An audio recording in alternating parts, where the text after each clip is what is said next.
Morning students, welcome to the online class of S बेटा हम अपना चैप्टर 23 पढ़ रहे थे जो था gender and the role of women. ठीक है, अब हमने लास्ट लेक्चर में पढ़ा था इनइक्वालिटी के बारे में। इनइक्वालिटी क्या होती है और किस तरह से हो सकती है, मतलब इकोनॉमिकली, सोशली। ठीक है, और एक हमने केस स्टडी भी पढ़ी थी, एक एग्जाम्पल भी पढ़ा था। आज हम पढ़ेंगे कौन सी चीज़ें हैं जो लिंग असमानता के लिए उत्तरदायी हैं। हमारी जो सोसाइटी है वो स्टिल अब भी बहुत सारी सामाजिक बुराइयों से, इल्स क्या होती है, सोशल इल्स होती हैं, बुराइयाँ ही होती, सामाजिक रोग, वो बुराइयाँ जो समाज को बीमार कर देती हैं या समाज को उभरने नहीं देती, तो उसको उनको सोशल इल्स कहा जाता है। मतलब बहुत सारी सामाजिक बुराइयाँ हैं जो लिंग असमानता है, जो पुरुष और औरतों के बीच में जो लिंग असमानता, वो उनमें से एक है। जो औरतें हैं वो बहुत सारी अयोग्यताओं से पीड़ित हैं। उनमें से मुख्य दे रखे हैं कौन कौन सी डिसेबिलिटीज़ हैं। लो status of women in society, समाज में औरतों का निम्न स्तर। जो एक औरत है उसको सामाजिक रूप से केवल आदमी का एक सहकारी, सबॉर्डिनेट, सहायक माना जाता है। ठीक है, किसी भी तरीके से सिर्फ सहायक माना जाता है। कभी कभी उनको स्वतंत्र, आज़ाद रूप से रहने, आज़ादी के साथ रहने की स्वतंत्रता दी जाती है, लेकिन फिर भी उनको इन्फीरियर माना जाता है, पुरुषों की तुलना में उनको नीचा माना जाता है। ठीक है, ये देखो एक फ़ोटो दे रखी है, लड़की है घर का काम कर रही है, लड़का लैपटॉप पे काम कर रहा है, means she is suppose to be work at home, then on the other hand the boy is suppose to go outside and work in the offices. Discrimination against the girl child, जो लड़की है छोटी उसके साथ भेदभाव। जो लड़कियां हैं उनको बहुत तरीक़ों से उनके साथ भेदभाव किया जाता है। बहुत सारे परिवारों में लड़के के जन्म को प्राथमिकता दी जाती है एक लड़की की तुलना में। ये कहा जाता है कि जो एक परिवार का जो वंश चलाने का जो काम है वो सिर्फ लड़का करेगा। क्यों? क्योंकि जो लड़की है वो बड़ी होकर कहाँ चली जाएगी, इन लॉज की, अपने ससुराल की फैमिली में चली जाएगी। और जब वो बड़ी होगी शादी करके कहाँ चली जाएगी, इन लॉज में, मतलब अपने घर का अपना परिवार नहीं बढ़ाएगी, वो किसी और का परिवार बढ़ाएगी। ठीक है, अब जो एक लड़की का जन्म है उसको एक जिम्मेदारी माना जाता है एक पारंपरिक परिवार में, क्योंकि उसका जन्म से लेकर उसकी मृत्यु तक उसके पिता को, उसके माता पिता को उस पर पैसे खर्च करने पड़ेंगे, विशेष रूप से लड़की की शादी पर as the form of dowry, दहेज के रूप में। कुछ उम्मीदों से जो डिस्क्रिमिनेशन है, मतलब कुछ तरह से एक खाने में भी डिस्क्रिमिनेशन या भेदभाव किया जाता है।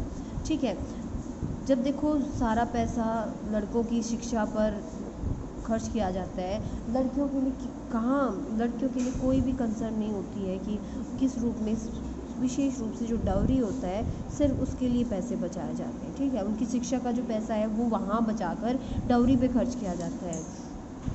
अब देखिए जो मेल चाइल्ड है उसको क्या किया जाता है, उस ऐसे काम किए जाते हैं कि वो किसी ना किसी व्यवसाय में पूरी तरह से प्रोफिशिएंट, मतलब कुशल बन सके। दूसरी तरफ जो लड़कियां हैं उनको शिक्षित किया जाता है, ट्रेनिंग दी जाती है घर का काम सीखने के लिए। ठीक है, फीमेल इन्फेंटिसाइड, कन्या वध, फीमेल मीन्स कन्या, इन्फेंटिसाइड मतलब छोटे बच्चे का वध करना। ठीक है, जैसा हम ऊपर पढ़ चुके हैं, कुछ लोग क्या करते हैं, लड़कियों के जन्म को अभिशाप, कर्स मीन्स अभिशाप मानते हैं। ठीक है, वो क्या कर देते हैं, फिर उनको जन्म होते ही मार देते हैं। ऐसा ज़्यादातर हम कहाँ देखते हैं, ज़्यादातर राजस्थान का जो एरिया है वहाँ पर ये जो राजपूत फैमिलीज़ हैं उनमें सब किया जाता था। और इस तरह से जो वो औरतों को जीवन का अधिकार, जो राइट टू लिव है, वो राइट टू लाइफ है, वो नहीं देते। नेग्लेक्ट ऑफ फीमेल एजुकेशन, स्त्री शिक्षा की उपेक्षा करना। जो औरतें हैं वो सामान्यतः उनकी जो शिक्षा है उनकी उपेक्षा की जाती है, उसकी तरफ कोई ध्यान नहीं दिया जाता है। ऐसा माना जाता है कि उनको शिक्षित करना बहुत यूज़लेस है। ठीक है, कोई वो मायने नहीं रखता लड़कियों को शिक्षा देना। ठीक है, इसके साथ साथ क्यों मायने नहीं रखता, क्योंकि उनको घर संभालना है, उनको रोज़गार थोड़ी ना करना है, थोड़ी ना उनको शास्त्रों की पढ़ाई करनी है। ऐसे मतलब ऐसे बेतुके जो लोगों के पास वजह होती हैं औरतों को ना पढ़ाने की। चाइल्ड मैरिज, बाल विवाह, जो बच्चे हैं उनको एक बहुत छोटी उम्र में उनकी शादी कर दी जाती है। कुछ केसेस में जो जब चाइल्ड हस्बैंड, लड़की का जो हस्बैंड है वो मर जाता है, तो जो छोटी लड़की है, जो ब्राइड है, उसको पूरा जीवन, जितनी भी उसकी लाइफ है, उसको एक एज अ विडो, एक विधवा के रूप में रहना पड़ता है। एक 8-9 साल के बच्चे को, जिसके आगे सारी ज़िंदगी पड़ी है, वो पूरी ज़िंदगी एक विधवा के रूप में और जीवन भर वो यातनाएं सहती रहती है, ठीक है। लेकिन अगर चाइल्ड ब्राइड मर जाती है, वो छोटी बच्ची मर जाती है, तो जिसके साथ फिर शादी हुई है तो लड़का वो आसानी से दोबारा शादी कर सकता है, ठीक है। अब अपना नेक्स्ट पेज खोल लीजिए, page number 219। Do you know में देख लीजिए, चाइल्ड मैरिज ट्रेन एक्ट एक अधिनियम बनाया गया है जिसमें बाल विवाह पर रोक लगा दी गई है 1978 में। लेकिन अब भी नॉर्थ इंडिया के कुछ पार्ट्स में क्या है, अब भी चाइल्ड मैरिज हो रही है। अब इस एक्ट के अकॉर्डिंग बॉयज़ की जो एज है मैरिज के लिए वो है 21 ईयर्स और गर्ल्स के लिए क्या है 18 ईयर्स, ठीक है। डाउरी सिस्टम, जो दहेज प्रथा है, उसमें देखिए एक लड़की की जो शादी है वो बिना अच्छी खासी दहेज के बिना पॉसिबल नहीं है। बहुत सारी जो गरीब लड़कियां हैं या तो कवारी रह जाती हैं या फिर वो सुसाइड आत्महत्या कर लेती हैं ताकि वो अपने माता पिता को इस तरह की यातना सहन करते हुए ना देख पाएँ। No permission for widow remarriage, जो विधवा पुनर्विवाह को अनुमति नहीं है। जो एक आदमी है वो बहुत सारी वाइफ रख सकता है और बहुत सारी शादियां करने की जो परंपरा है उसको क्या कहा जाता है, पॉलीगैमी, ठीक है। लेकिन जो औरतें हैं, अगर औरत विधवा हो गई है तो वो अपने परिवार पे और अपनी सोसाइटी पे दोनों पर ही बोझ के रूप में उसको माना जाता है। क्यों? क्योंकि उसकी जो जिम्मेदारी है वो दूसरों को ही उठानी है। उसको कोई रिस्पेक्ट नहीं दी जाती है, उसको नकार दिया जाता है, उसको लोग घृणा की डिस्पाइज मतलब घृणा की दृष्टि से देखते हैं। अब उसके लिए वो क्या सोचती है, इतना घृणापूर्ण जीवन जीने से अच्छा है वो इस क्रूअल वर्ल्ड, ये जो निर्दयी जो विश्व है, इससे वो छुटकारा पाना चाहती है। और वो शी समटाइम्स मैनी टाइम्स जो औरतें हैं जो विधवा होती हैं वो क्या करती थी, वो आत्महत्या कर लेती थी।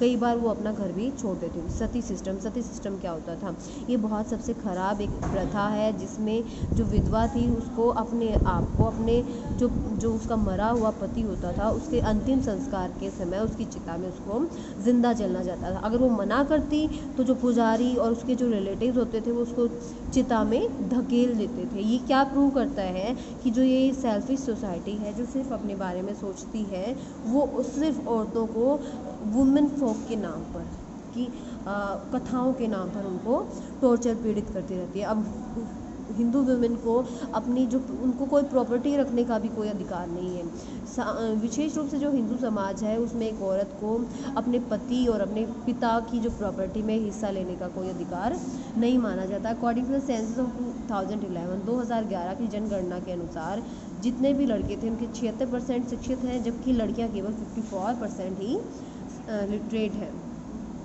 देख लीजिए, हालांकि अब जो ये आंकड़ा है लगातार बढ़ता जा रहा है क्योंकि situations are going to change.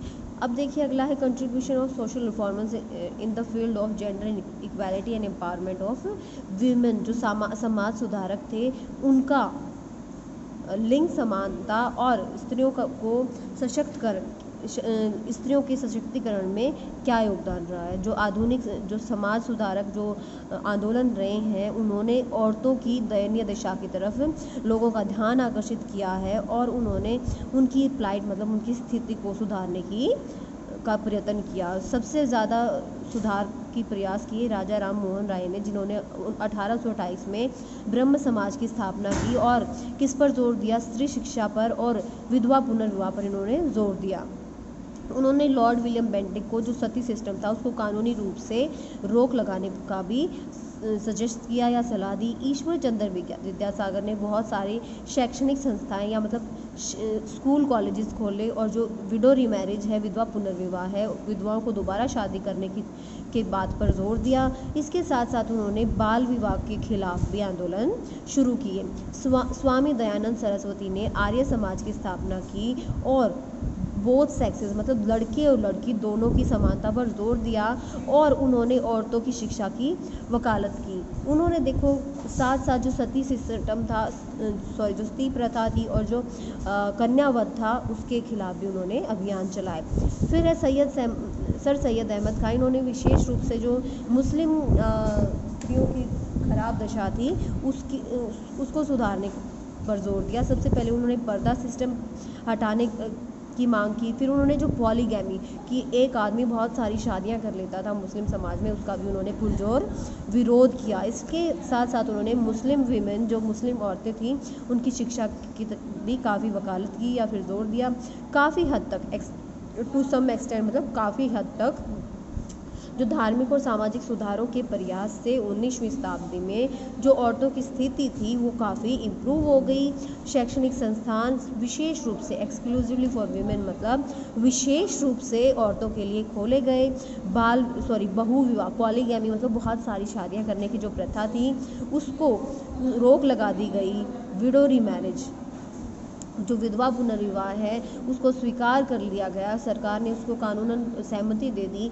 Sati system और चाइल्ड मैरिज को कानूनी रूप से बैन कर दिया गया। फीमेल इन्फेंटिसाइड, कन्या वध पर भी रोक लगा दी गई। अब जो प्रथा प्रथम थी उसको भी लोग प्रथा प्रथा को भी लोग गलत मानने लगे। हालांकि जो सारी इवेल्स थी ये पूरी तरह ख़त्म नहीं हुई, न एजुकेशन पूरी तरह लोग औरतों को मिली, न ही वो जो लाइफ के किसी भी दूसरे जो फील्ड थे उनमें पूरी तरह से खुलकर पार्ट नहीं ले पाई। आगे और भी एफर्ट्स हैं जो उन्होंने मेड किए हैं, मतलब जो भी प्रयास किए हैं औरतों ने इक्वालिटी के लिए, समानता के लिए, वो हम कल पढ़ेंगे। सो बेटा keep studying and have a nice day.